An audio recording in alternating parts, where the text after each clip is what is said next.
Boa noite, pessoal. Sejam todos muito bem-vindos. Eu, professora Joenice, mais uma vez aqui com vocês, né? Para a nossa última e terceira teleaula da disciplina de Teoria da Contabilidade, né? E hoje nós vamos falar um pouquinho de ética e legislação profissional. Então, assim como eu havia falado na aula passada, essa aula de hoje é muito legal. Por quê? Nós vamos discutir bastantes assuntos assim que de repente vão vir aí no âmbito nacional, assim como eles podem vir no aspecto regional. E mais do que nunca, eu peço a participação de vocês em relação a isso. Sabe, por exemplo, quando a gente vai falando aqui de ética, que, por favor, né, quanto mais casos vocês puderem jogar em relação à ética, ok? Na localidade de vocês, olha, aqui aconteceu isso, aconteceu aquilo, mas e se fizer assim, tem um escritório de contabilidade que está fazendo assim, assim, assado, como é que fica? É muito interessante se realmente a gente puder fazer essa troca, ok? Em âmbito aí nacional, vai ser muito bacana. Quais são, então, os objetivos da aula? Vamos lá dar uma olhada? Avaliar os conceitos da ética, abordar a ética profissional, explorar o código de ética do contador, então nós vamos dar uma olhada no código de ética, e vamos analisar a legislação profissional contábil, ok? E aí eu começo perguntando para vocês, mas afinal de contas, o que é ética, afinal de contas? O que vocês entendem por ética? Será que atualmente existem muitos exemplos de ausência, é chato falar isso, né? De ética no Brasil? O que vocês me dizem, pessoal? O que vocês acham? Já vão mandando comentários aí. Então eu pergunto primeiro, o que é ética? Afinal de contas, né? E existem muitos exemplos de ausência de ética no Brasil. Então, falando de um âmbito geral, infelizmente, existe, né? É até mais fácil nós falarmos, assim, dessa infelizmente, história política atual nossa, né? Em relação à falta de ética e não exatamente a uma pessoa somente. Infelizmente, porque antes fosse, né? Antes fosse a presidente, antes fosse o presidente do Senado, mas não é verdade. Então, nós sabemos que a maioria das pessoas, infelizmente, envolvidas em política, né, mais cedo ou mais tarde, elas acabam tendo um pouquinho de falta de ética. Assim, esses rombos que nós temos visto, né? Esses roubos, apropriação do dinheiro público, enfim, só vem dizer o quanto, infelizmente, existe realmente falta de ética e mais do que isso, né? Está cometendo um crime. Então, de repente, quando nós vamos trabalhar aqui a ética no âmbito profissional, nós vamos ver que, de repente, a pessoa tem uma falta de ética, ela não é uma criminosa, né? Em termos profissionais, pode ser que ela tenha algum resquício, seja discriminada, enfim, né? Mas não significa que ela seja uma criminosa. E já, por exemplo, nesse âmbito político, assim o é. Mas, pessoal, é interessante a gente saber que em muitos momentos, essa é a verdade, nós também, né, faltamos com a ética, em vários pontos. Eu até coloquei, se não me engano, uma pergunta na prova, fala assim, em relação a CD pirata, né, que hoje até isso diminuiu muito, porque você não precisa nem comprar um CD pirata, né, você baixa, você quer ouvir um CD de um cantor, enfim, você consegue baixar da internet, sem ter que ficar comprando, né. Mas o fato de você comprar um CD pirata, uma mercadoria falsificada, por exemplo, né? Isso não seria também falta de ética? Enfim, eu acho assim que no decorrer da nossa vida, infelizmente, em algumas situações, por alguns momentos, né, mais cedo ou mais tarde a gente vai acabar tendo um pouquinho dessa falta de ética, né? algumas situações nos levam a isso, às vezes a gente faz não intencionalmente. Quando eu falo da profissão contador, da legislação profissional efetivamente, né, e da nossa profissão, nós já temos, inclusive, esse código de ética seria o nosso código de conduta. Ou seja, o que realmente é considerado falta de ética ou não, para que isso realmente fique muito claro. Então, nós trabalharemos isso ponto a ponto. A atividade de vocês, na atividade de vocês, eu trago o código de ética profissional, tá? Para que vocês analisem e falem um pouquinho a respeito, na verdade, do código de ética. E aí vocês vão ver, né? Por exemplo, aqui, ele tem 5 capítulos.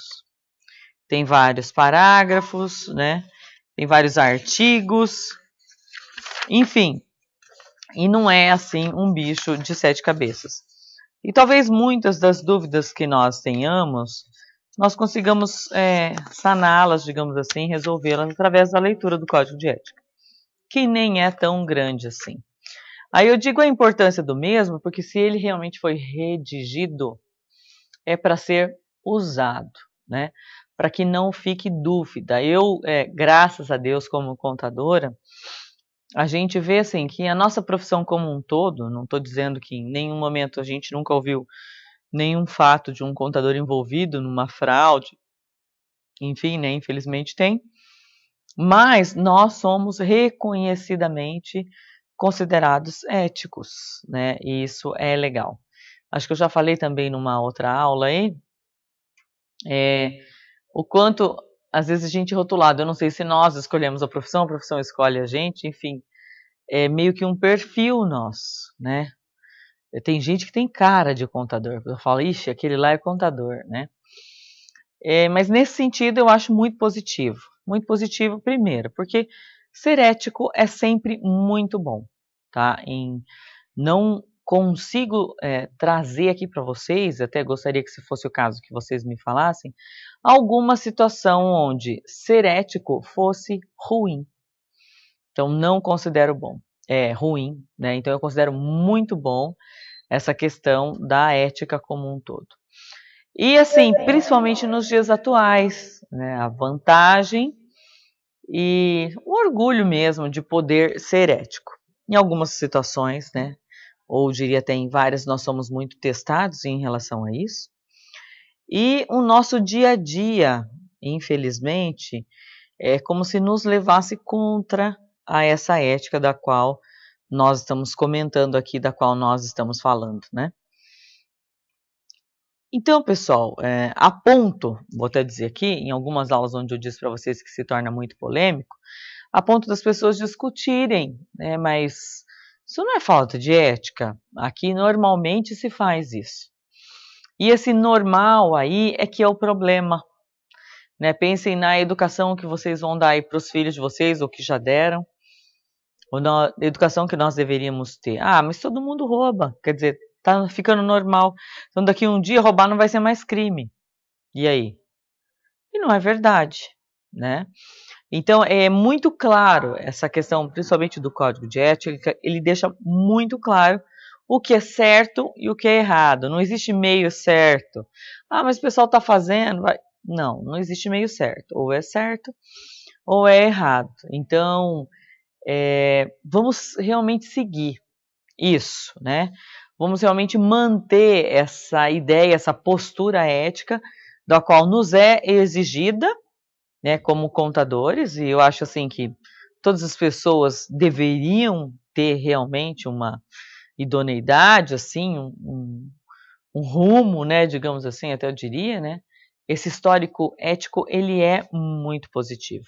E na nossa profissão, mais do que nunca, a gente tem que ser, para que nós não tenhamos nenhum tipo de problema, né, para que tudo aconteça da melhor maneira possível.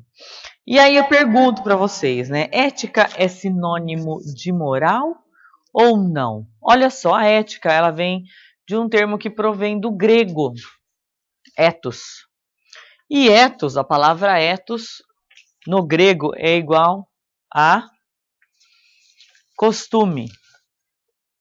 No latim, ética mores, tá? Significa mores, de onde vem o termo o quê? o termo moral, ok?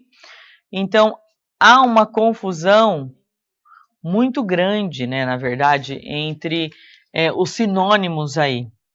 Mas que ética não é sinônimo de moral, ela provém do grego ethos, que é costume, e no latim, mores, de onde vem o termo moral. Ou seja, elas estão ali muito próximas, mas não necessariamente. Olha só.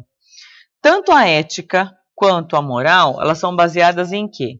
São baseadas em valores experimentados e são baseados nos costumes da sociedade vigente. Então eu diria, principalmente a moral, ela está muito relacionada aos costumes aqui da sociedade vigente, ok? Vamos lá para o próximo slide. Vamos lá para os conceitos, então, de moral e ética.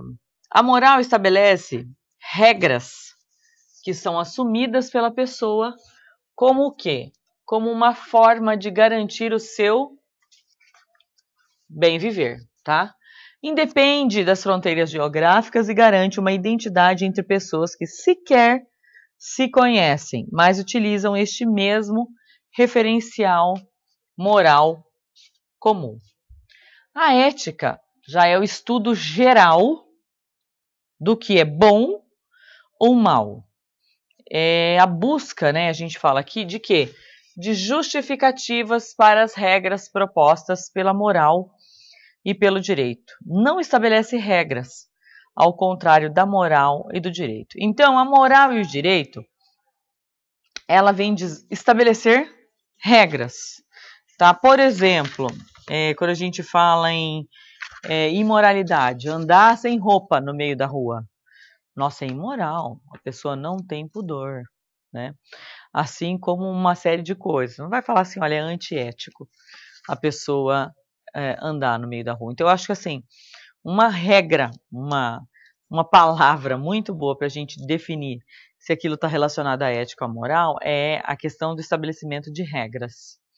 Então, a ética, quando a gente fala assim, são deveres, né, do contador, são proibições. Ela vem dizer o que são deveres ou não, ok? A partir do momento que você infringiu aquilo, olha, você foi antiético, né? Não necessariamente você quebrou uma regra geral. Olha, deveria ter feito aquilo e não fez. Ou era sua obrigação fazer e não fez, antiético. A moral é quando você quebrou alguma regra pré-estabelecida por uma população. Não significa, porém, que a moral, uma moral de repente, uma regra estabelecida em um país, vão valer para todos os países. Pode ser que não. Por exemplo, quando a gente fala lá na Índia, a vaca é um animal sagrado. Lá é imoral, né? Se bobear, já foi até crime. Mexer com vaca, fazer isso, aquilo. É sagrado. O pessoal vê uma vaca na rua, fica louco, né? Fui abençoado, imagina. Aqui, se você tiver uma vaca no quintal morta, ainda assim, vaca no quintal morta, geralmente vaca tem a carne mais dura, quer dizer, para nós não faz a menor diferença, né? Vaca. Sai daqui, sai. Então, não tem essa relação. Então, não necessariamente essa moral, essa regra estabelecida, sirva para todos no mundo, vamos dizer assim. Geralmente faz parte de localidades, regiões, algumas culturas, religiões, enfim, são regras estabelecidas. A partir daí, quebrou a regra, fulano foi imoral. Quer dizer, depende muito daquele costume vigente da sociedade. A ética não, ok? Quais são os fatores influenciadores da ética? Vamos dar uma olhada? Os valores culturais da família, ensinamentos transmitidos na escola, através de grupos de amigos, locais frequentados, etc. Tá? Então, todos esses fatores e mais alguns, ou seja, no decorrer do tempo aí, vocês vão, né, fazer parte de círculos de amizades, né, meios, pessoas das quais geralmente têm um mesmo objetivo, né, um mesmo uma mesma vontade em comum. E a partir desse momento, esse grupo, eles acabam tendo, já que vocês dividem dos mesmos desejos, né?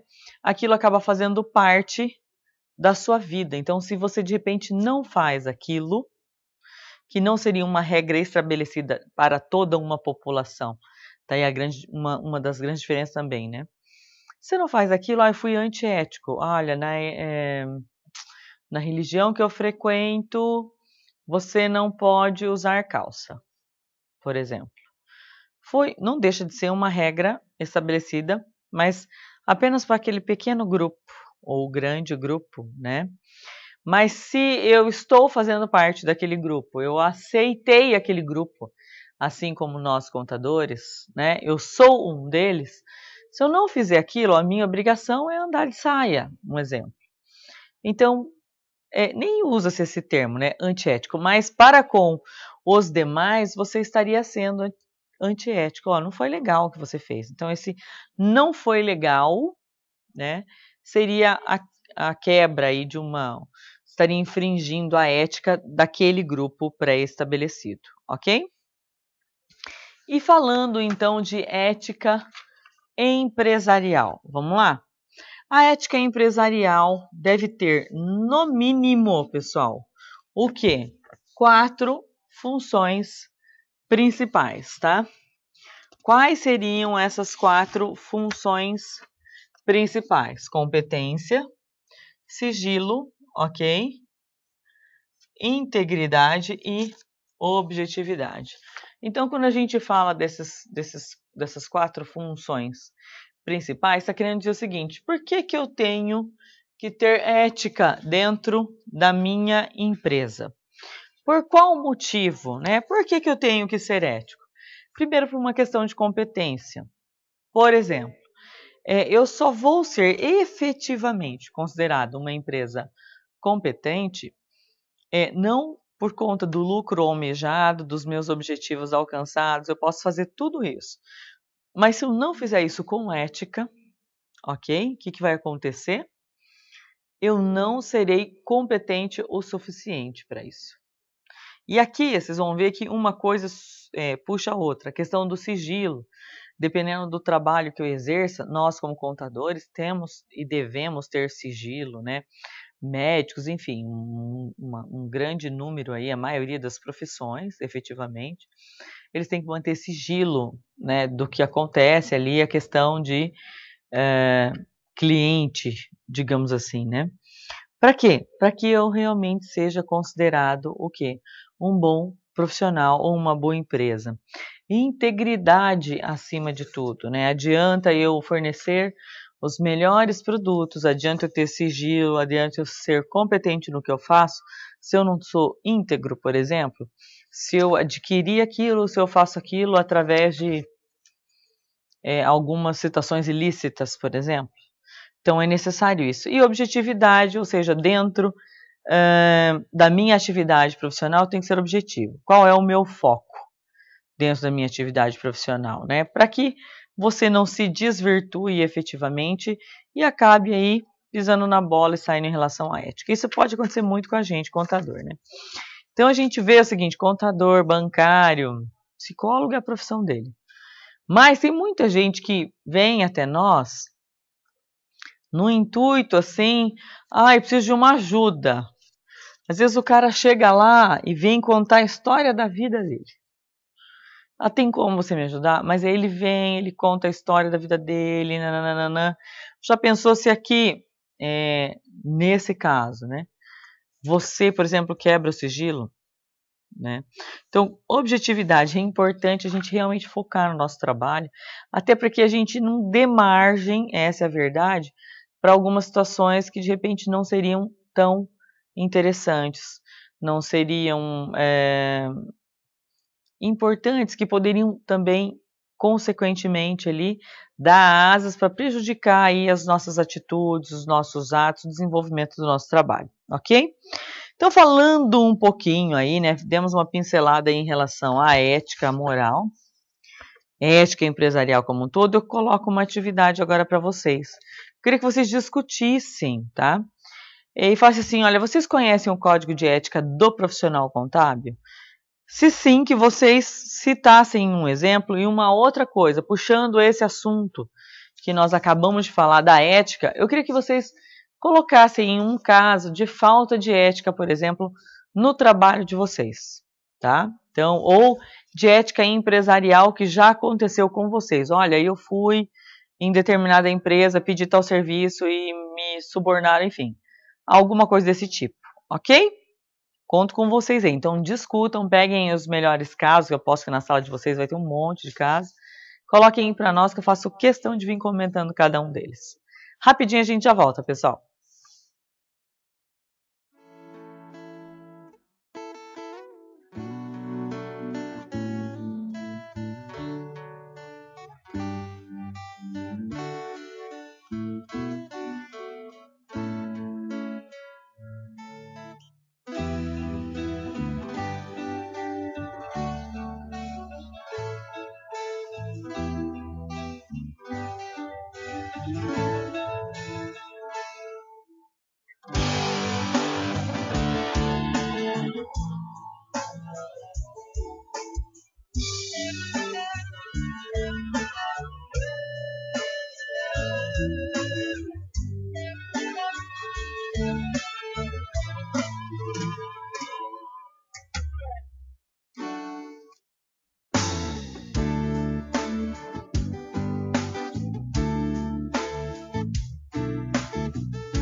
E aí, pessoal, voltamos da atividade. Estou, assim, felicíssima, porque nós temos aí umas 10 perguntas no mínimo, várias contribuições de vocês, o que vai enriquecer demais a nossa teleaula. Então, eu acho que eu vou até puxar uma cadeira. Nós vamos ficar aqui no mínimo uns 20, 25 minutos conversando a respeito dessas perguntas de vocês, sim. Isso é muito bacana, é muito importante realmente essa participação de vocês. E para essa, para a atividade, eu fiz uma pergunta. Você conhece o Código de Ética do Profissional Contábil? E que vocês citassem um exemplo, ou até na região de vocês, de repente, de falta de ética, que tinha acontecido, algum caso que já tinha acontecido aí em relação a vocês, ou que tinha sido na empresa que vocês trabalham, enfim. E nós tivemos aí várias contribuições. Eu vou começar aqui com o pessoal de Guarantã do Norte, já mandando um abração aí para vocês. Muito obrigado pela contribuição. Já colocaram assim, olha, nós já vimos muitos casos de assinatura de decore em que a pessoa subornava o contador para adquirir tal documento, para dar golpe nos bancos. Então eu, além de professora, eu também trabalho em banco. E eu também já vi muitos casos de decore adulterada, né, que nós olhávamos, batia a cara, assim, somente valorzinho justo, né, e a gente já se ligava. Ultimamente, com essa mudança da responsabilidade, da lei em relação à responsabilidade do contador, inclusive em relação a penalidades ao mesmo, né, eu tenho visto, assim, que está bem mais sério. E até os próprios bancos têm se ajustado a isso. Por exemplo, no banco que eu trabalho, eles aceitam a decore, porém, dependendo do que for, distribuição de lucros, tem que estar escriturado. Ele tem que me trazer junto uma cópia do livro, da escrituração no livro diário. Então, já não é simplesmente o cara vai lá, bate um carimbo, né? Tinha o selo que você colocava e cobrava. Agora, a transmissão é online e você confirma a validade daquele decore no site. Então, é muito mais sério. Se o contador tiver uma ocorrência, digamos assim, negativa, que for provado que aquilo que ele colocou ali não é verdade, ele pode sofrer, inclusive, algumas penalidades em termos civis, né, criminais em relação àquilo. E perder até a questão do exercício da profissão. Então, eu vejo assim, tinha muitos casos desses de suborno. Olha, eu te pago uma grana aí, preciso de sabe, assim, de um decore falso, tal, beleza, o cara ia lá e fazia. Tanto assim que, por um determinado momento, digamos assim, né, a decore, ela ficou até meio assim, sem validade, sabe, mal falada, infelizmente, por conta disso. Deveria ser uma coisa tão séria, e de repente deturparam, mas conseguiram resgatar isso. Achei muito legal que com essas penalidades, enfim, conseguiu-se resgatar isso. Então eu vejo que quando o cara faz o decore hoje, ele está sabendo exatamente o que ele está fazendo, né? E está fazendo com clareza, registrando no livro diário, porque ele sabe das consequências que pode trazer para ele. Então já não é mais simplesmente fazer uma declaraçãozinha, assinar por um selo lá, tá? Pessoal de Bom Jesus da Lapa, lá na Bahia, olha, um abraço para vocês. O aluno Leandro, valeu Leandro, diz o seguinte, que aqui em Bom Jesus da Lapa, alguns contadores aliciam clientes de outro contador, oferecendo o mesmo trabalho, tá? Com honorários mais em conta. Isso é antiético, é muito antiético. Inclusive, eu não sei se acho que nessa aula mesmo, deixa eu até dar uma olhadinha aqui, nós tínhamos uma atividade em sala, temos sim, que fala dessa questão de honorários, né, de valores menores, oferecimento. Então, a gente vai discutir um pouquinho melhor sobre isso um pouquinho mais para frente na nossa próxima atividade, tá? Pessoal lá de São José dos Pinhais dizem o seguinte: um abraço para vocês. Professora, a aluna Michele comenta que para ela a falta de ética seria comentar problemas de algum cliente para outro contador, pois isso para ela é que a contabilidade não está respeitando a integridade da empresa que prestava serviço. Falta de ética, com certeza, né? Primeiro, isso pode cair na boca de concorrente, não é legal. Depois, pode ser um problema pontual, aconteceu naquele momento, não tinha o que fazer, ou não pode não fazer parte, digamos assim, né, da normalidade da atividade da empresa. E de repente um comentário desse pode deturpar a própria imagem da empresa, porque problemas temos, né, em todas as famílias, vamos dizer assim, ou seja, todos os clientes, todas as empresas, todas as organizações, todos nós, sem exceção, mais cedo ou mais tarde vamos passar por algum tipo de problema, que pode chegar ao ponto, dependendo desse problema, de denigrir a nossa imagem. Mas, às vezes, qual era o nosso grau de responsabilidade? Todos nós estamos sujeitos. Às vezes, a pessoa está 100% responsável naquilo, mas pode não ser bem assim. E no caso do contador, ele é peça-chave, né? Felizmente, ele é peça-chave na estrutura de uma empresa, de uma organização. Então, a maioria dos problemas que vão acontecer, o contador ele vai ter que ficar sabendo. Mais cedo ou mais tarde, ele vai ter que ficar sabendo. Até por uma questão estrutural ali, né? Para, de repente, arrumar, enfim.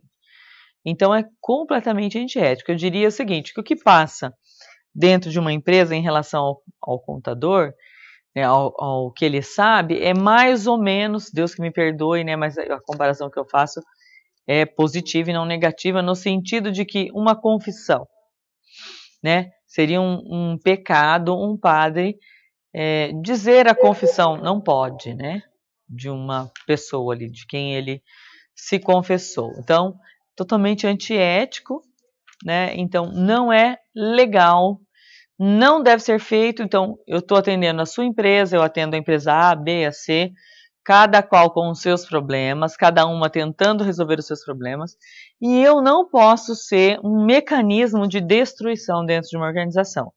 Muito pelo contrário, eu posso, é legal no meu ponto de vista, assim, eu como contador, porque eu consigo ter informações de várias empresas, então eu consigo analisar melhor essa situação, até dentro de um âmbito, né?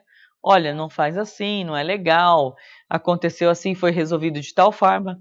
Eu já vi em uma outra situação, não preciso falar quem. Ou seja, como contadores, esse fato, né, de nós sabermos da maioria das coisas que acontecem dentro de uma organização, profissionalmente nos dá uma vantagem, desde que a gente use aquilo positivamente. Então, nos dá uma vantagem de conhecimento, nos dá uma vantagem aí de amadurecimento nesse âmbito empresarial. Então, realmente é legal trocar uma ideia com o contador, né? Quem é empresário aí.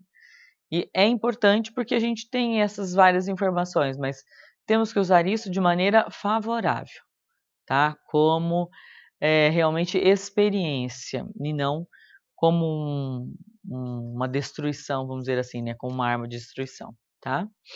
Pessoal lá de Minas Gerais, um abração aí para vocês. Olha só, o Código de Ética do Contador tem revisões recentes? Agora a gente vai passar por uma série de perguntas, tá? O que inovou nele nos últimos anos? Diante do mundo em mutação. Comente para Ituiutaba. Não tem mudanças recentes, mas assim, ele é tão... Eu diria assim, que ele é tão... a palavra não é superficial, mas ele seria tão normal as coisas das quais ele coloca aqui seriam tão normais, assim, tão objetivas e corretas, que independente dessa evolução, eu diria, né, no mundo, ele não está fora da realidade. Depois nós vamos passar por alguns pontos dele. Quando ele fala de deveres e proibições, no capítulo 2, né? Ou quando fala aqui, você quer ver? No capítulo 3, ele fala do valor dos serviços profissionais, ele não dá um valor específico, né? Apesar que o CFC ele tem aí uma tabela, enfim. Mas ele fala assim, olha, bem assim, o que é certo, o que é errado, fala de algumas penalidades, então não teve mudanças, e a gente até andou conversando sobre isso, né? Nós tivemos algumas mudanças aí do CPC, por exemplo, a gente tem sempre mudança de normas, de legislação como um todo, e o Código de Ética ele se mantém, ele foi muito prudente na escrita, ele não é extenso, ele é bem básico, né, e bem prático, eu diria, que tanto que ele vem aí sendo usado por anos a fio, sem muita necessidade de alteração, tá? Vocês vão ver que não acredito que realmente precise efetivamente já, né, de alterações, não precisa mesmo, tá? Que foi bem escrito, realmente foi bem escrito. Tem alteraçãozinha, por exemplo, a redação foi alterada em 2010, mas nada que mude o sentido efetivo do Código de Ética, tá? O pessoal lá da Paraíba fala o seguinte, ó, abraço para vocês aí.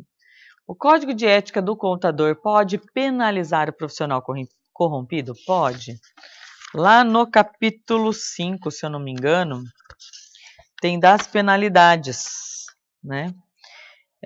Quais são as penalidades que o contador pode sofrer no caso de transgressão de alguns preceitos desses códigos?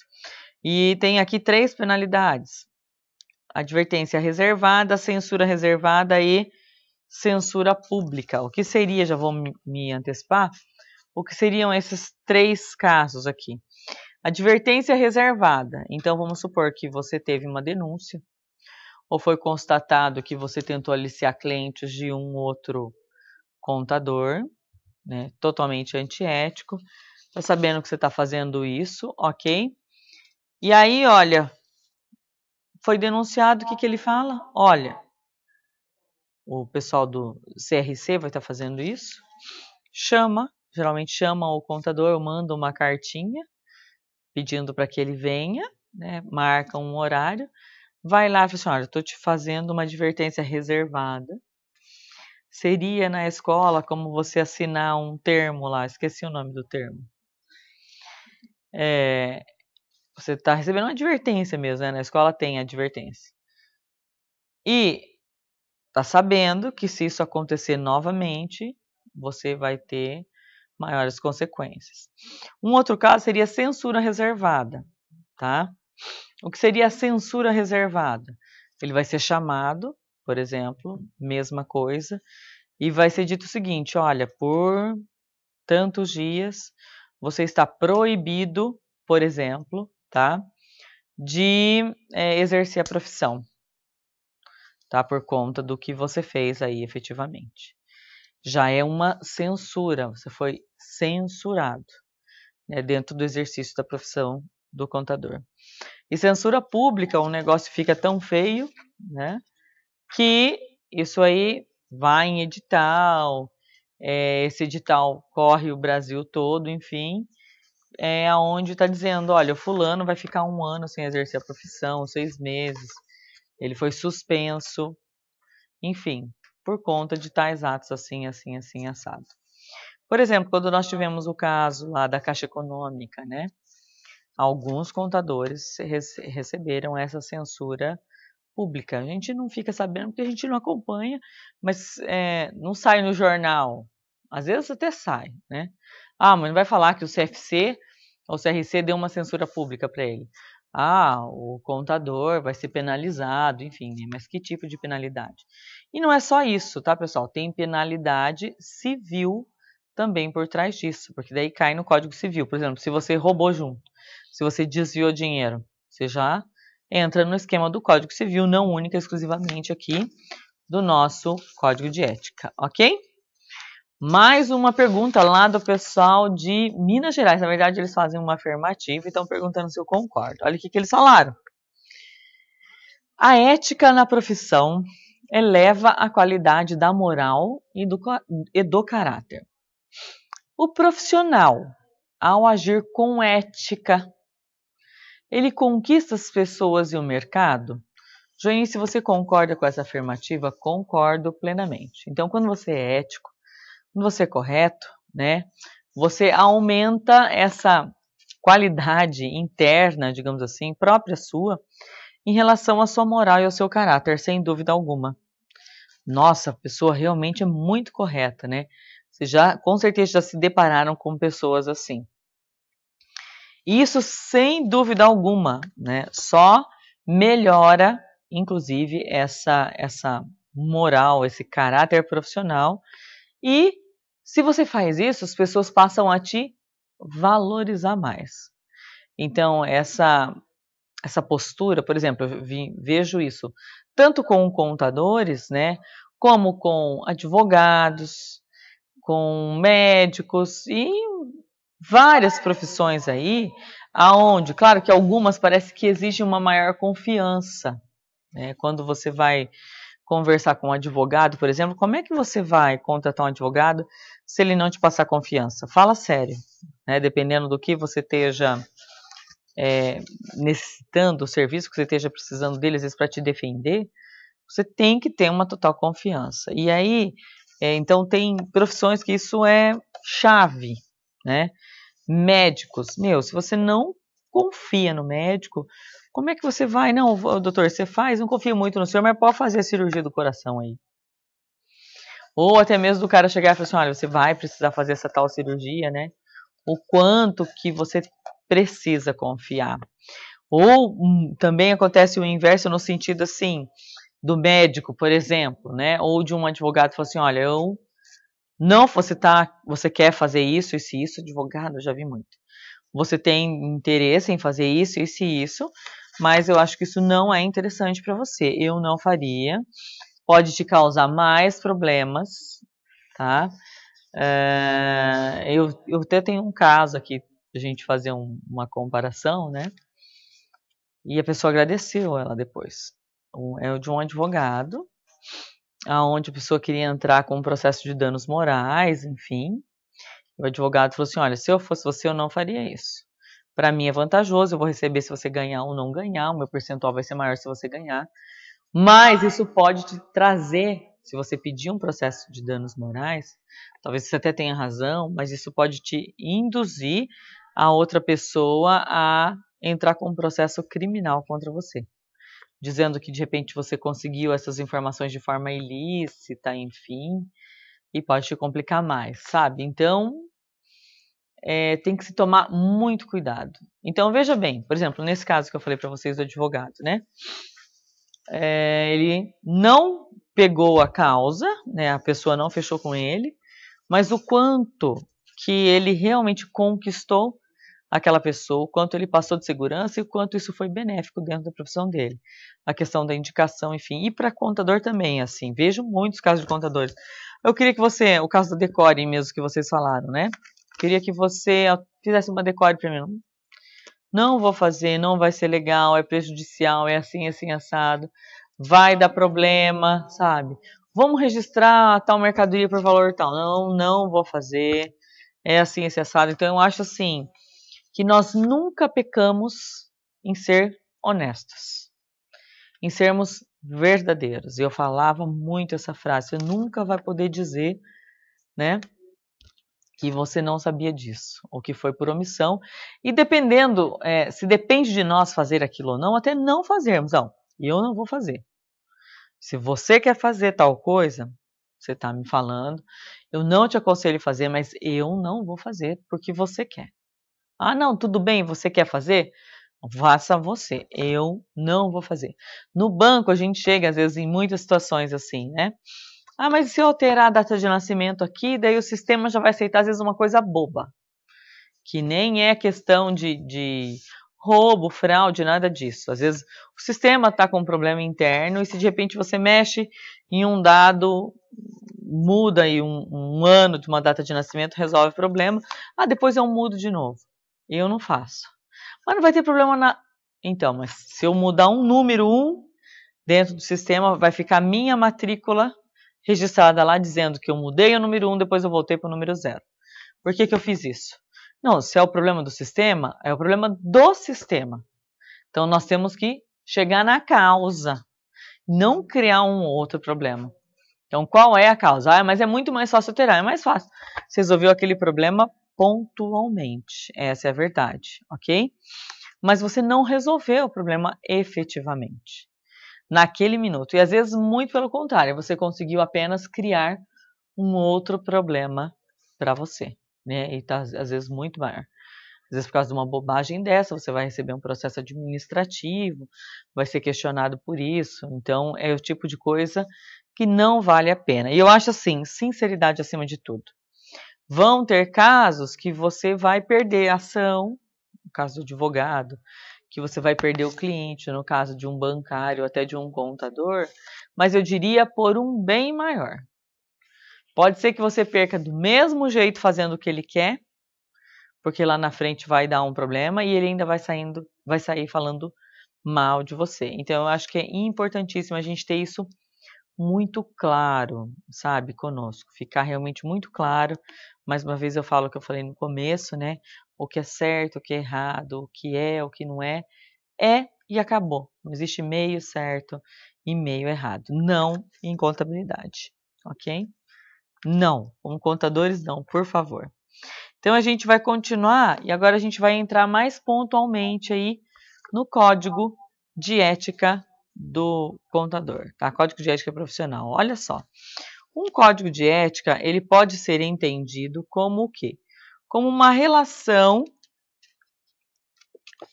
das práticas de comportamento que se espera que sejam observadas no exercício da profissão. As normas do Código de Ética, elas visam o quê? O bem-estar da sociedade, de forma a assegurar a sua lisura de procedimentos, tá? De seus membros dentro e fora da instituição. Então eu gosto muito desse termo aqui, lisura, tá?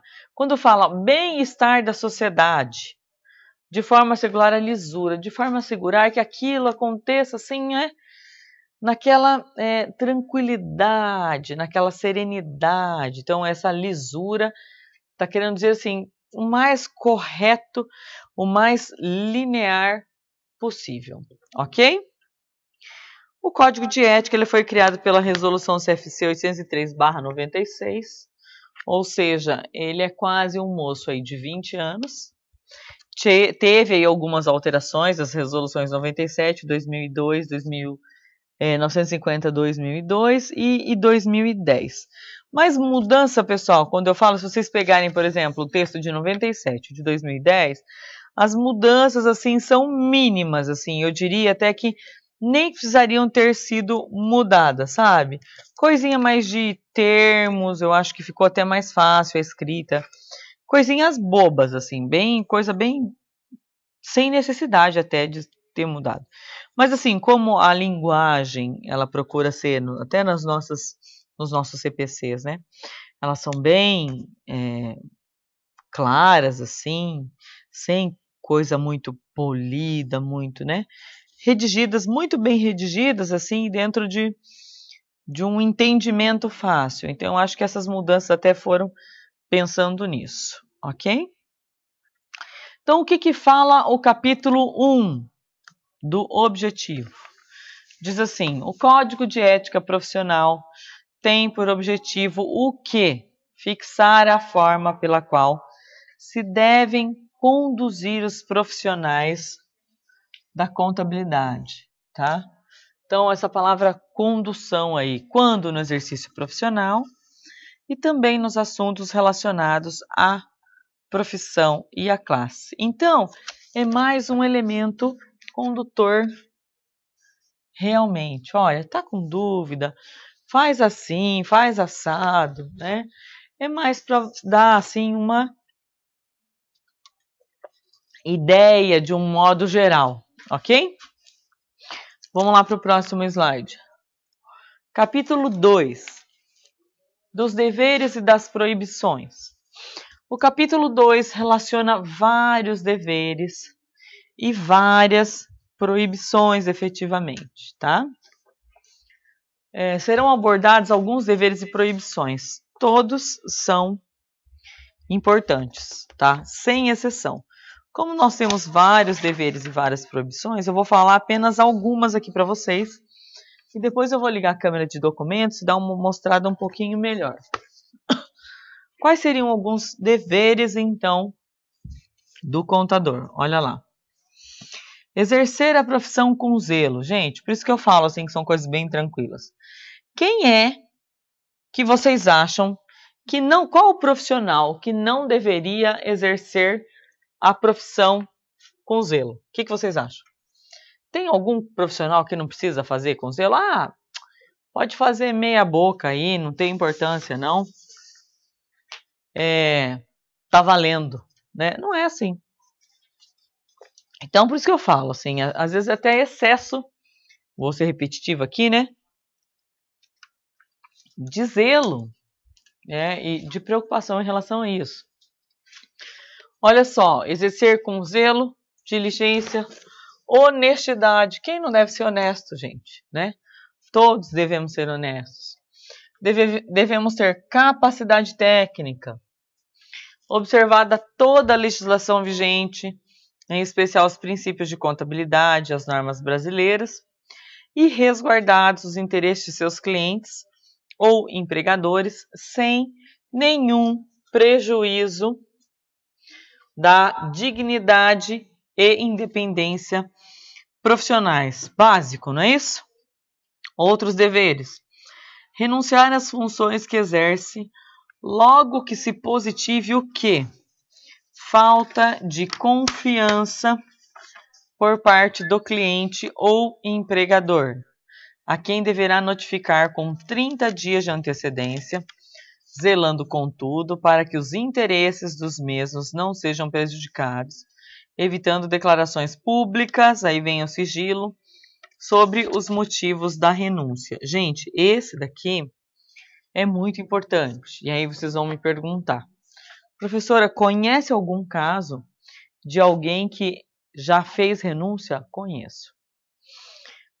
E não é tão incomum assim, por incrível que pareça. Assim como clientes bancários, né? Os clientes, de um modo geral, sempre têm os mais difíceis, vamos dizer assim. E tem aquelas pessoas que você fala assim, meu, não me aparece aqui, né? É um favor se o cara for abrir uma conta no outro banco. É um favor que ele me faz procurando um contador. Então, na verdade, tem os garotos problemas. E ele vai ser um eterno insatisfeito. E às vezes chegar num ponto, por exemplo, dele exigir isso. Não, ou você faz um decore de tal valor para mim. É um exemplo que eu estou dando para vocês, tá? Ou eu vou dizer isso e isso de você. Ou eu sei que você é um incompetente, você é isso, você é aquilo. Então eu acho, assim como contadores, que zelando inclusive pela profissão e pelo nome de vocês, vocês deveriam fazer isso aqui, né? O quê? Renunciar às funções. Eu renuncio às minhas funções de contador em relação à sua empresa, em relação a você. Não tenho mais interesse em ser o seu contador, mas lógico, ainda depois de tudo isso, né, dependendo do que, às vezes até do que o cliente estava te pedindo, você poderia ser prejudicado, e mais assim mesmo, mantendo o sigilo, sem prejudicar essa pessoa de nenhuma forma, notificando com 30 dias de antecedência. Então é isso, ser prudente, né?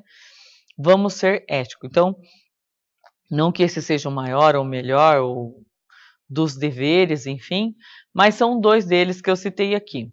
Na câmera de documentos agora, eu vou mostrar para vocês, a gente podia até abrir o site, mas eu quero que vocês fiquem de tarefa para casa, tá? Eu vou aumentar um pouquinho aqui o tamanho Vou dar um zoom aqui no documento, ok? Para vocês virem um pouquinho, olha. Exercer a profissão com zelo, nós falamos. Guardar sigilo sobre o que souber em razão de exercício profissional. O que mais que tem aqui na outra página? Tudo isso aqui vocês vão ver na aula atividade, tá? Comunicar ao empregador, eventual circunstância adversa, qualquer coisa que possa influenciar aí na confiança do trabalho, enfim. Inteirar-se de todas as circunstâncias antes de emitir opinião sobre qualquer caso. Tá vendo como que são coisas assim até normais do dia a dia? Se substituído nas suas funções, informar ao substituído aquilo que de repente seria importante, ou seja, tem a ética, né? O cara não te quis, mas não importa. Ser solidário, manifestar a qualquer tempo a existência de impedimento para o exercício da profissão. Então, caso vocês não tenham condições de fazer aquilo, a gente fala muito isso aqui em perícia contábil e em auditoria, né? Se você foi chamado para fazer uma perícia e uma auditoria, mas você achar que você não tem condições, então que você deixe claro isso, que você deixe isso resguardado, tá? Para que não tenha nenhum problema efetivo, tá? Depois de dar algum problema e falar assim, por que ele não me falou? Cumprir programas obrigatórios, comunicar o CRC, enfim. Tem uma série de artigos aqui e aí os seus tópicos dentro desses artigos. Ó, só para vocês terem uma noção, tem 3,5 páginas só aqui dos deveres. Deixa eu falar uma aqui do meio. Exercer a profissão quando impedido ou facilitar qualquer meio. Manter a organização contábil sob forma autorizada. E por aí vai. Então, tá aqui, ok? Para vocês virem e lerem, depois não é muita coisa. Mas vocês vão ver que é tranquilo. Então, falamos de alguns deveres. Agora nós vamos falar de algumas proibições. Vamos lá. Anunciar em qualquer modalidade ou veículo de comunicação conteúdo que resulte o quê? Na diminuição do colega, da organização contábil ou da classe, em detrimento aos demais, sendo sempre o quê?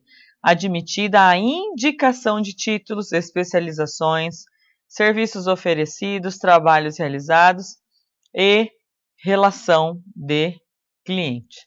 Então, até um dia numa aula, um aluno perguntou, mas se o fulano coloca uma faixa bem grande na frente do escritório, né? Sou mestre, sou doutor, ele está me diminuindo? Não. Ele está dizendo o que ele é. É diferente dele falar assim, doutor nisso e nisso, o único com qualidade suficiente para fazer a sua declaração de imposto de renda. Aí ele está. Então, uma coisa é você enaltecer você mesmo. Outra coisa é enaltecer diminuindo os outros, tá? Já é falta de ética isso. O próximo slide. Auferir qualquer provento em função do exercício profissional que não decorra exclusivamente da sua prática lícita. Ou seja, libera aí tal coisa, mexe nas notas para mim e a gente divide o lucro. Ou eu te dou um percentual aí de 10%. Isso é lícito? Não, isso é ilícito. Tem mais proibições? Tem uma série de proibições, deveres e proibições. Por exemplo, vou colocar aqui no quadro para vocês, na câmera de documentos. Aqui embaixo, olha só.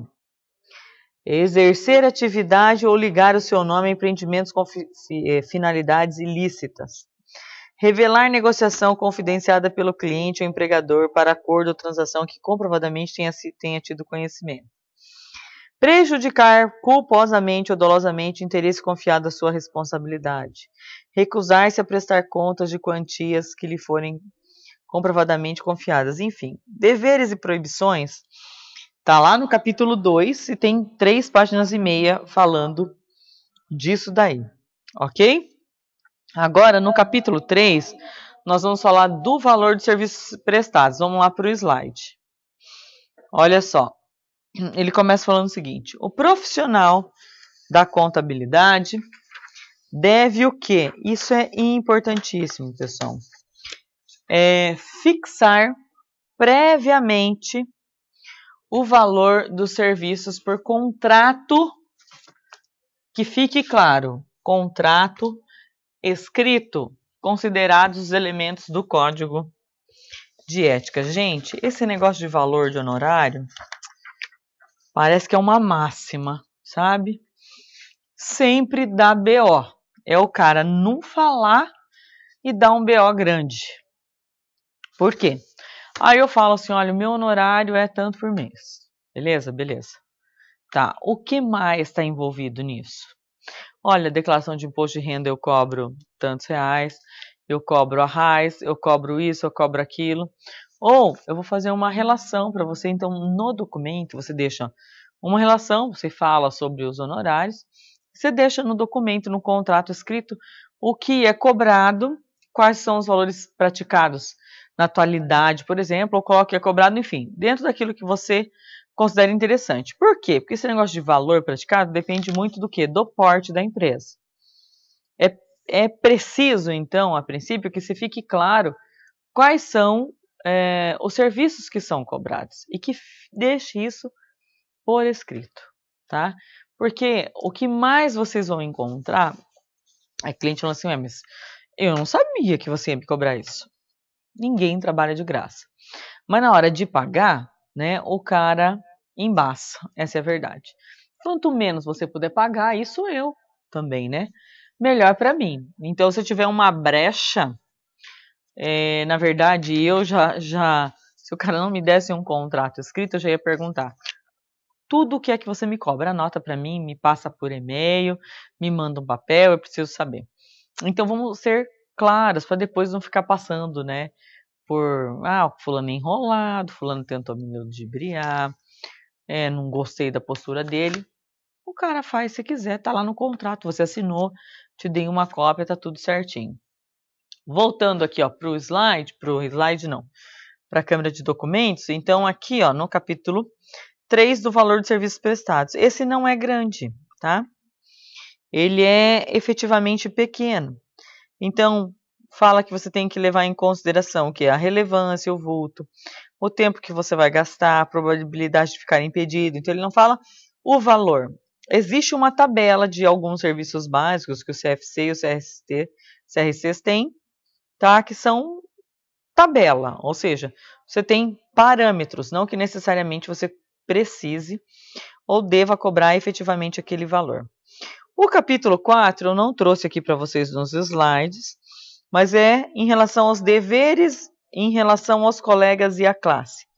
Fala da sua conduta profissional em relação aos seus colegas, que deve ser pautada nos princípios de consideração, respeito, apreço, solidariedade, em consonância com os postulados de harmonia da classe. Ou seja, gente, isso também é para qualquer profissão. Tá? E o capítulo 5, que é o último capítulo, vem aqui falando das penalidades, tá? Se vocês quiserem, depois a gente fala mais um pouquinho. Eu já falei um pouco no começo da aula, né? Olha lá, fala das penalidades. Ó, a transgressão de preceito deste código constitui infração ética, segundo a gravidade, com a aplicação de uma das seguintes: advertência reservada, censura e censura pública, tá? Fala mais um pouquinho, fala da questão do julgamento, como que funciona. E o capítulo 6, na verdade, só fala das disposições gerais. Então, são 5 capítulos que dizem efetivamente o que vocês têm ou não que fazer. Agora, para fechar o assunto, pessoal, nós temos uma atividade em sala. Vocês lembram que eu falei para vocês que nós tínhamos uma atividade que falava de honorários? Enfim, tá aí. Olha só, o senhor Pablo, contador, é cliente de uma pizzaria onde rotineiramente reúne-se com sua família para jantar. Ao conversar com o dono da pizzaria, propõe o seguinte: a pizzaria paga R$300 de honorário a outro contador. Como cada pizza custa R$30, ele propõe realizar os serviços contábeis em troca de 8 pizzas mensais. O senhor Pablo fere o código de ética do contador? O que vocês acham? Comentem aí, eu já sei que tem mais perguntas lá, a gente volta comentando essa atividade e as perguntas de vocês, tá? Rapidinho a gente já volta.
E aí, pessoal, já causou bastante polêmica. Gostei de ver, olha só, vou começar com o pessoal de Guarantã do Norte. A aluna Jéssica Valério, grande abraço aí para você, Jéssica. Diz o seguinte: oferecer o serviço à troca de pizzas não é falta de ética. Porém, olha a observação dela. Se o contador fizer esta proposta sem saber o valor que o outro contador cobra, mas se ele sabe o valor, né, que o outro cobra, ele não deve oferecer menor preço, por ser caracterizado como aliciamento, pois o valor é menor. E ainda mais em troca de pizza, que para o cara vai sair muito mais barato, é o que ela falou. Se ele não souber quanto cobra, às vezes até é mais, na verdade. Outra coisa, fecha o valor. Depois, se a gente vai comendo pizza e vai abatendo, boa, né? Mas fecha o valor primeiro, ok, pessoal? Então vamos lá. Agora o pessoal de João Pessoa, um abração aí, pessoal de João Pessoa. Se todos seguirem essa linha, seria da seguinte forma: o contador tendo um supermercado como cliente, lá ele faria sua feira do mês. Tendo um posto de gasolina como cliente, abasteceria seu carro. Tendo um dentista, faria seu tratamento dentário. O problema é que ele teria que ter um cliente em todas as áreas para sobreviver. Deu risadinha, tá? O contador deve realizar seu serviço com excelência e cobrar o valor justo por ele. O tempo da permuta de produtos já passou. Pode até fazer, é o que, na verdade, a primeira aluna falou. Não tem problema algum, certo? Mas desde que ele não saiba aquilo. Agora, se for conveniente a eles, tudo bem. A questão é você, de repente, tentar tirar ele de um outro em troca de serviço. Isso que não é legal, tá? A falta de ética estaria aí. Pessoal de Olho d'Água das Flores, olha, sim, é antiético, ele fere o Código de Ética no capítulo, artigo 8 aqui, ó, capítulo 3, artigo 8, é vedado ao profissional da contabilidade oferecer ou disputar serviços profissionais mediante aviltamento de honorários ou em concorrência desleal. Fechou, não precisamos falar mais nada, né? O pessoal de Olho d'Água aqui, fechou, ok? E agora uma pergunta do pessoal lá de Piracanjuba, Goiás. Olha só. Contadora desapareceu sem dar notícias para clientes e família. Nesse caso, Como os auxiliares deverão fazer para resolver esse problema? É aconselhável comunicar ao conselho? Qual a sua opinião? Eu acho que é aconselhável, primeiramente é aconselhável, não só o conselho como todos os clientes, né? Porque tem que se fazer alguma coisa. Assim como o contador, ele pode aí por 30 dias falar, olha, eu não quero mais seus serviços, no caso desse de desaparecimento, eu acho que tem até um esqueminha lá de tantos dias, o empresário pode levar a sua contabilidade para outro lugar, vai ser um transtorno, né, até para justificar aí a questão dos prazos, um outro contador pegar, enfim, mas tem que ser notificado, é importante que seja notificado e que ele resolva isso o quanto antes. Pessoal de Limoeiro do Norte, professora, quando existe uma pessoa exercendo a profissão de contador sem ser registrado no CRC, o que acontece? Então, primeiro, sem ser registrado, ele não pode exercer, né? Ele não pode assinar. Como que vai acontecer? O que acontece é o seguinte, às vezes quem faz a contabilidade, o cara tem experiência, mas o cara não tem o CRC, e outra pessoa assina por ele. Então, se isso ficar comprovado, toda a responsabilidade de toda e qualquer coisa é de quem está assinando. E se ficar comprovado, vamos supor que consigam provar lá que outro assinou, o cara pode perder, inclusive, o direito de exercer a profissão, tá? Vamos continuar agora, pessoal, a gente vai falar sobre os órgãos regulamentadores no Brasil. Agora é bem rapidinho, que esses órgãos aí, a maioria já faz parte aí da vida de vocês, né? Tem os sites aqui para vocês entrarem. Eu vou colocar aqui os principais. Então, o CFC, CVM e o CPC, tá? CFC, Conselho Federal de Contabilidade, CVM, Comissão de Valores Mobiliários e o CPC, Comitê de Pronunciamentos Contábeis. Por que os três mais importantes? A maioria das coisas que giram ali em torno de contabilidade sempre tem um desses três órgãos envolvidos ou até mesmo os três órgãos. O que é o CFC? Conselho Federal de Contabilidade, criado pelo Decreto-Lei o quê? 9295, de 27 de maio de 46, é o que? Uma autarquia especial. Deixa eu voltar aqui o slide, só um pouquinho. Uma autarquia especial de caráter corporativista, sem vínculo com a administração pública. Como é a sua estrutura, pessoal? Sua estrutura, organização e funcionamento são estabelecidos pelo Decreto-Lei tal, normatizado pela Resolução CFC, que aprova o Regulamento Geral dos Conselhos de Contabilidade. Regra básica, ele é integrado por 27 conselheiros efetivos, igual número de suplentes. Tem por finalidade, nos termos da legislação, o quê? Orientar... Deixa eu voltar um slide aqui de novo. Orientar, normatizar e fiscalizar o exercício da profissão contábil por intermédio dos conselhos regionais de contabilidade, cada um em sua base jurisdicional, nos estados e também no Distrito Federal. Ele também o quê? Representa os CRCs, tá? E sob forma de Conselho Especial de Tomada de Contas, examina e julga as contas do CFC, organizadas e prestadas por seu presidente. Uma outra coisa que ele faz é, de repente, quando não tem uma solução no CRC, vai para o CFC, tipo uma segunda instância, tá? Mas a maioria dos problemas são resolvidos dentro do CFC. Tem o site dele, www.cfc.org.br. Lá tem as resoluções, tem todas as normas de contabilidade. Eu até coloquei o site aqui para vocês darem uma olhada. Mas, gente, se vocês entrarem no site, ok? Aqui, ó, do CFC. Aqui tem tudo. Vocês conseguem ali, do lado direito, olha o que tem falando aqui, ó. Vice-presidência em cima, projetos, legislação, entendeu? Então aí vocês vão clicando, vocês perdem aí meses no site, ok? Entrem nele, aposto que a maioria de vocês até já utiliza, né? Mas quem nunca deu uma olhadinha, entra que é bacana, tá? Para vocês irem se inteirando, vendo as notícias, enfim. Vamos falar agora um pouquinho das normas brasileiras de contabilidade. Depois a gente volta falando da CVM e do CPC, tá? O que a gente tem para falar das normas? A Resolução CFC 1328/2011 classificou tá? As normas brasileiras de contabilidade em profissionais e técnicas. Então, o que seriam essas normas profissionais e técnicas? E aí eu trago alguns slides para vocês que fala da norma geral, que são as normas brasileiras aplicadas a todos os profissionais. Aí nós temos a norma do auditor independente, NBC-PA, que fala basicamente dos contadores que atuam como auditores independentes. Nós temos a do auditor interno, NBC-PI, do perito, NBC-PP, tá? Que seriam as normas brasileiras aplicadas aos contadores que atuam como peritos. E essas que seriam algumas das normas profissionais. E nós temos também as normas técnicas, tá?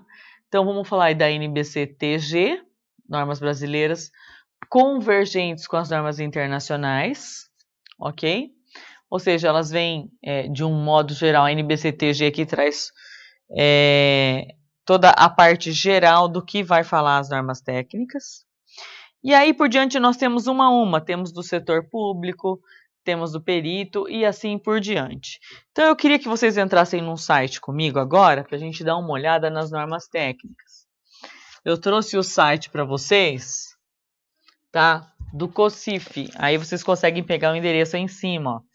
www.cosif.com.br/publica.asp, aí tem ponto de interrogação, arquivo, igual estrutura contábil 00. Gente, vocês, independente, entrem no Google e escrevam assim, estrutura conceitual da contabilidade.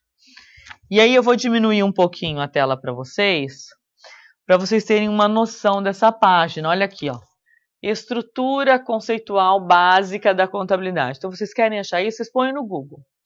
E aqui, pessoal, vai trazer toda a questão da estrutura. Nós temos aqui os princípios de contabilidade, está falando dos princípios. A NBC-TG, ó, que é a estrutura conceitual para elaboração e apresentação das demonstrações contábeis, que veio aqui em 2011.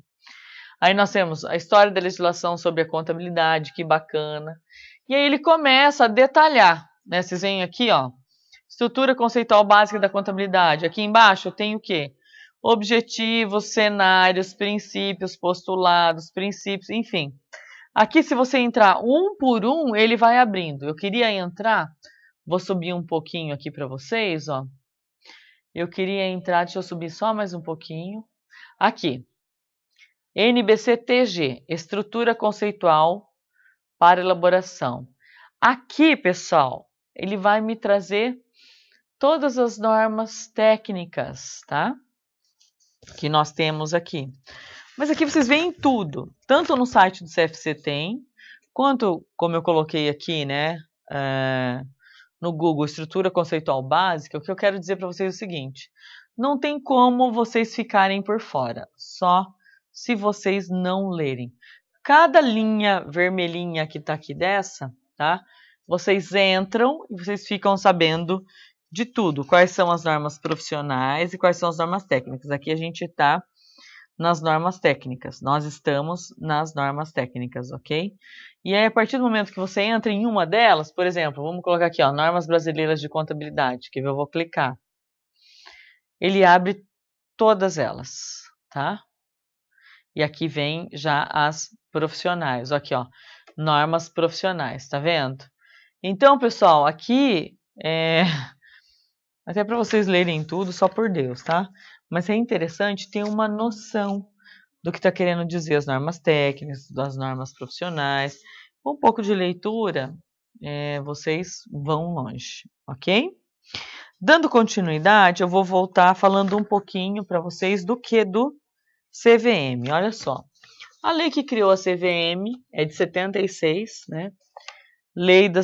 E a Lei das Sociedades por Ações, que é a 6.404, conhecidíssima. O que elas fizeram? Elas disciplinaram o funcionamento do mercado de valores imobiliários e a atuação de seus protagonistas, assim classificados as companhias abertas, os intermediários financeiros e os investidores, além do que de outros cuja atividade gira em torno desse universo principal. A CVM tem poderes para disciplinar, normatizar e fiscalizar a atuação dos diversos integrantes do mercado. Seu poder normatizador abrange o quê? Todas as matérias referentes ao mercado de valores mobiliários. Nós também temos aqui o site da CVM, www, vou mostrar para vocês aí no próximo slide, cvm.gov.br, tá? E aí, ou se vocês quiserem entrar lá no Ministério da Fazenda, fala um pouquinho sobre a CVM. E o Eliseu Martins, eu gosto muito dele da fala em relação à CVM. Trouxe o site aqui, acho que eu trouxe o site para vocês aqui, acho que eu deixei separado aqui para a gente entrar. Não, da CVM não, eu deixei do CPC, tá? Que é o próximo assunto. E a gente vamos entrar já aqui no site do CPC, vamos aproveitar a tela. Comitê de Pronunciamentos Contábeis. Vocês vejam que quando a gente entrou no site do CFC, eles têm mais ou menos o mesmo esqueminha, assim, mais ou menos o mesmo padrão. Eles têm os links de acesso aqui em cima, fáceis, né? Busca, tem os destaques, ó, o que acontece. Então, assim, é bem legal estar sempre passando por aqui. Logicamente, quando tem um pronunciamento grande, a gente fica sabendo, né? Mas não custa nada dar uma olhada, sempre tem alguns artigos, o CFC sempre traz vários artigos, então é bem bacana. Tá, pessoal? E o que é o CPC? Vamos lá para os slides. Comitê de Pronunciamentos Contábeis. Então, o CPC foi idealizado a partir do quê? Da união de esforços e comunhão de objetivos das seguintes entidades. Então, uma série de entidades fala o seguinte, olha, eu acho que é legal a gente montar um comitê que vai estar representando todo mundo.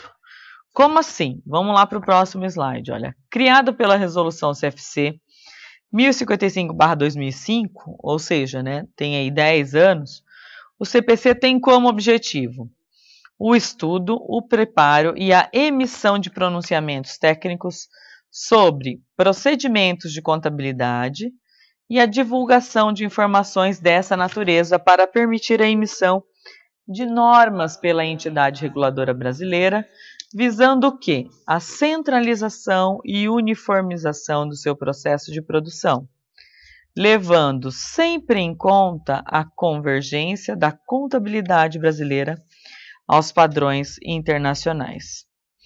Tem o site que eu já mostrei para vocês e que ele utiliza aí a estrutura física do CFC. Resumindo aqui a questão do CPC, por que será que uma série de entidades resolveu, né, juntamente com o CFC e com o CVM, montar um CPC? Porque é o seguinte, geralmente essas normatizações, essas mudanças na lei, enfim, ficavam por conta do CFC. Mas o CFC ele já tem uma série de responsabilidades, né? Assim, diretamente ligado aos CRCs, que são vários. Então, visando o bem comum e até assim, buscando efetivamente que a coisa funcionasse, vamos montar o CPC. Porque o CPC, os membros do CPC, eles são formados por pessoal do CFC, dos CRCs e de todas essas entidades aqui, vamos dizer assim, né? Por quê? Por objetivo comum e para que a coisa ficasse realmente mais funcional e assim, desde da sua criação, realmente a coisa, ao meu ver, pelo menos, tem funcionado de uma melhor maneira. Eu acho que as coisas acontecem mais rápidas, as coisas são mais claras, são mais pontuais, mais objetivas. Então, eu acho que assim, só veio realmente a ajudar. Gente, o que nós falamos aqui na aula de hoje, né, é assunto para a gente dar uma semana. Se nós fôssemos lidar aí com o código de ética, capítulo por capítulo, fomos analisar parágrafo por parágrafo, então dava para ficar uns 2, 3 dias nele, né? Se nós fôssemos falar sobre as normas brasileiras de contabilidade, entrar a fundo, entrar nos slides, mas enfim, material o suficiente nós temos, né? Material é o que não falta, essa é a verdade. E vocês têm aí totalmente a internet a favor de vocês. Para quem já trabalha com isso, facilita bastante, que mais ou menos já tem uma noção, onde busca, o que quer, enfim. Quem não tem, tem os sites aí que nós colocamos para vocês, entramos inclusive, né, para que vocês dessem uma olhada. Por quê? Porque, querendo ou sem querer, mais cedo ou mais tarde, para quem não trabalha com isso ainda, tem que se familiarizar. O quanto antes, melhor. Eu falo que menos sofrido, né? Quanto mais vocês estiverem envolvidos com a profissão efetivamente de vocês, com o que vocês estão estudando, gente, melhor vai ser. Não é um bicho de 7 cabeças, muito pelo contrário, mas assim, de um modo geral, nós temos que saber onde nós buscamos essas informações, pelo menos, e o que, por exemplo, cada órgão representa, cada norma dessa, né, quais são os objetivos das normas técnicas, das normas profissionais, enfim. Ok? Tudo certo, então? Então, terminamos mais essa aula. Na verdade, vocês finalizaram o quê? Mais uma disciplina. Semana que vem, né, pessoal, nós temos prova. Gente, vai ser tudo muito tranquilo, ok? Tiverem alguma dúvida, podem pedir ajuda aí aos tutores de vocês. A mim, eles vão estar encaminhando essas perguntas para mim sem problema algum. E eu estarei aí com vocês sexta-feira que vem na prova, ok? Estudem, vai ser sossegado, vai ser tranquilo, tenho certeza. Agradeço mais uma vez a participação de vocês, tá? Muito, muito, muito obrigado por terem participado bastante, dizendo que a aula foi, assim, dinâmica demais, tinha tudo para ser teórica e não deixou de ser, mas assim, com a participação de vocês, cada dia mais melhorou o nosso aprendizado. Certo? Muito obrigado, eu espero estar com vocês aí no próximo semestre. Grande abraço, fiquem com Deus e até mais, pessoal. Bye, bye.